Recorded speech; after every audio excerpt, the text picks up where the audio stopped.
Hey everyone, welcome back to the range. My name is Matt, and a few people on Reddit don't like me saying this, but the king of FN 5.7x28mm, and that's what we have today. A review. In full transparency, Detroit Ammunition Company sent this ammunition over to me to review with no strings attached. This is their 55 grain target plinking load. These are one-fired, remanufactured brass loads. Let's throw these guys on the table and talk about what we're going to do today. For our 5.7x28mm testing, we have a wide variety of barrel lengths from 4.3 inches all the way up to and including 16. I think to make sure that this doesn't run too long, we're only going to include our base, pistol, PCC, PDW, and rifle length barrels. And if we have any problems, we'll roll that footage in, but we'll include it all in the spreadsheet. We have our Procono Pal Digital DLX, as well as our Garmin 0C1 and our Athlon Optics Rangecraft Doppler radar chronograph. Around 80 to 85 degrees outside today. We have around 200 rounds of this, so we're just going to get a small sample size of reliability. But if we see anything in my small sample size, you could probably extrapolate that out to know that you probably should stay away from it. Again, this stuff is supposed to be a plinking range load, so it's priced a lot less than what you normally would see 5.7 at, although a lot of the times the 40 grain factory new stuff is running. So if you were looking to pick a lot of this up in bulk, that's probably where you can save some money. After we've done our velocity and general reliability, we'll see what kind of practical accuracy we can have with this, and then we'll send you on your merry way. We always start our reviews off with our shortest barrel length that we have currently. I do believe the Kel-Tec PR57 is a 4-inch, so this is a 4.3-inch rock compact. A big thank you to Palmetto State Armory for sending this out. They've been a huge support to the channel when it comes to our 5.7 stuff. Have a primary arms RMSC dot up top.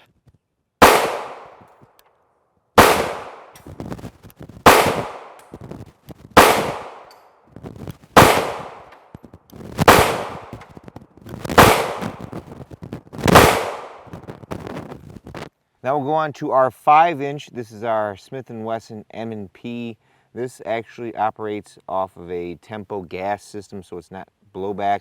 There is a sleeve that goes on the outside of the barrel, and that helps actuate it. Based on all of my testing, because of that operating mechanism, you are losing anywhere from 2 to 5% velocity.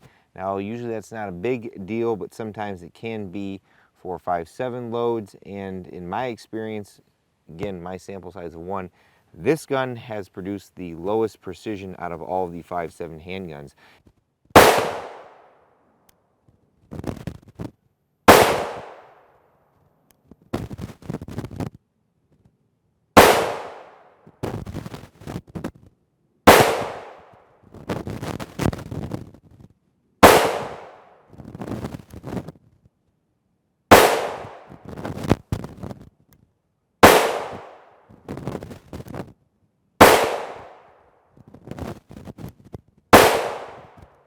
Now onto the longest pistol barrel length that they sell to date. This is our Ruger 5.7 with a factory threaded barrel.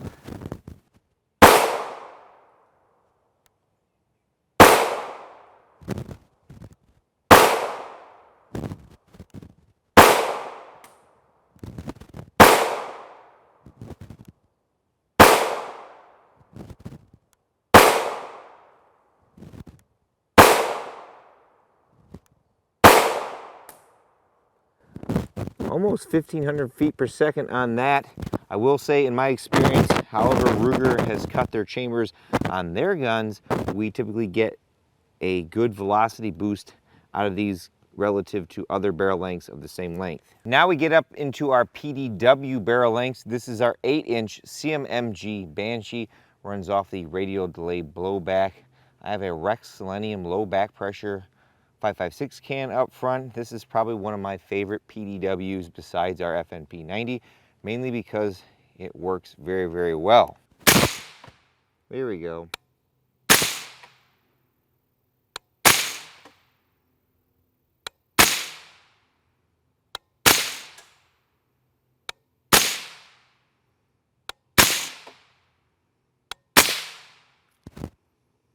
Right around 1582.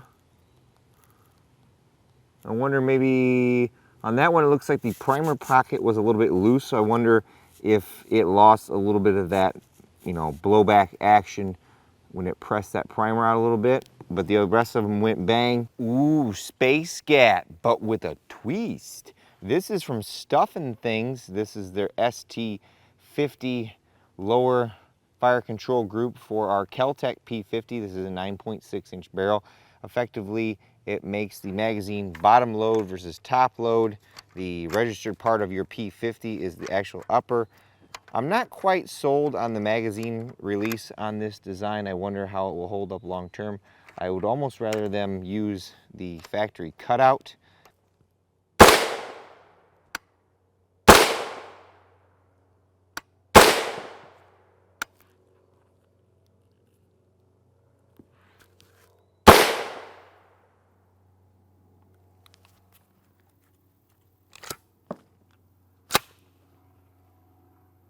Again, same issue. That primer started to back out, so I wonder if that expended some of its energy trying to get it to cycle.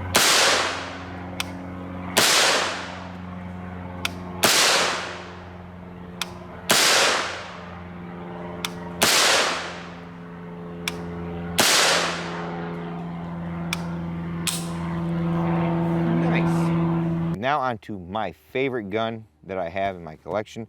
It's our PS90 SBR. I wish it was a P90. This has a 10.4 inch barrel. It is a bullpup.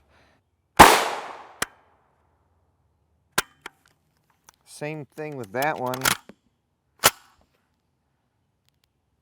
Primer started to walk out a little bit.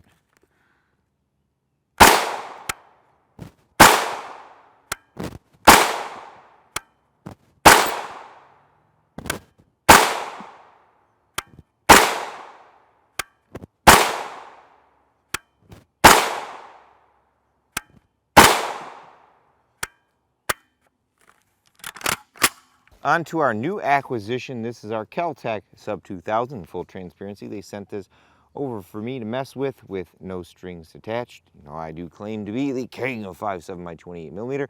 So whenever there is a new gun that comes out, I like to try to review it to give you guys pluses and minuses. So far, this thing has been a little bit on the finicky side. I shoot a round, first round, and it wants to get stuck in the chamber. I wonder if I can just polish the chamber, and that's the only thing is wrong with it, because it seems like the extractor then isn't strong enough to then pull that out of there, or the case is just stuck.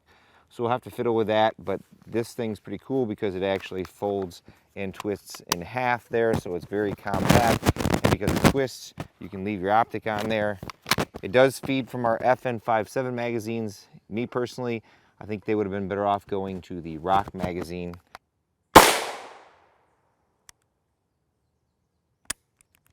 So if I look, there's the round that it didn't extract, and now it should run. There we go.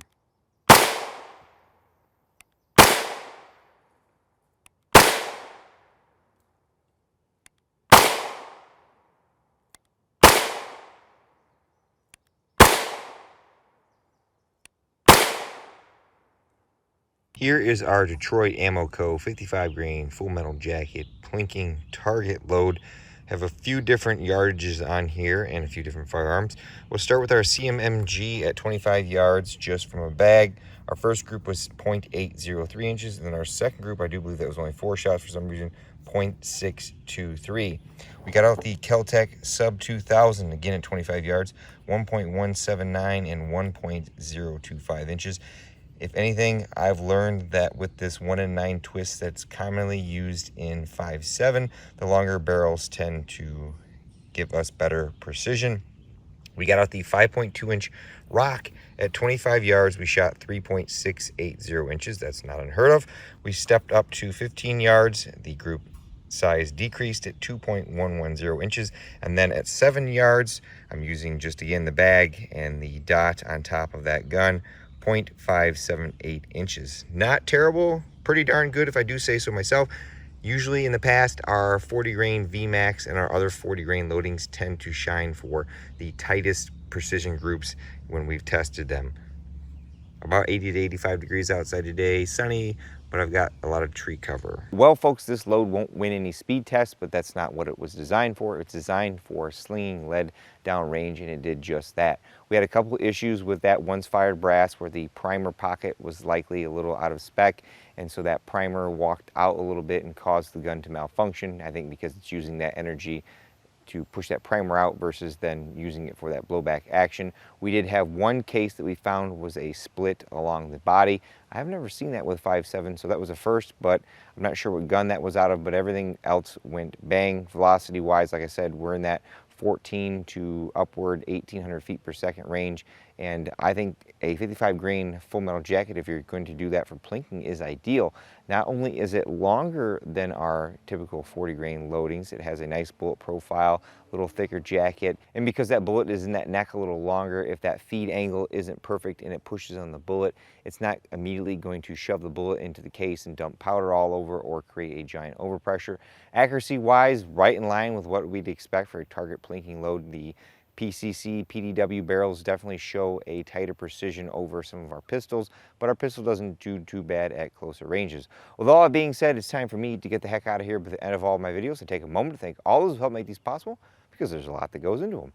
Number one is my family. A big thank you to them for always coming out here and helping me clean up or pull the trigger from time to time. Deacon would like to remind you all to like and subscribe and share these videos so that an algorithm will work for us and not against us. Number two are my YouTube members and Patreon supporters. I have a campsite in the description below. I can't tell you what's on it because YouTube flags this every single time for firearms content, limited or no ads, for a freaking screen grab of some different vendors in there. But if you're looking at supporting the channel, those sales-based commission links or discount codes cost you nothing.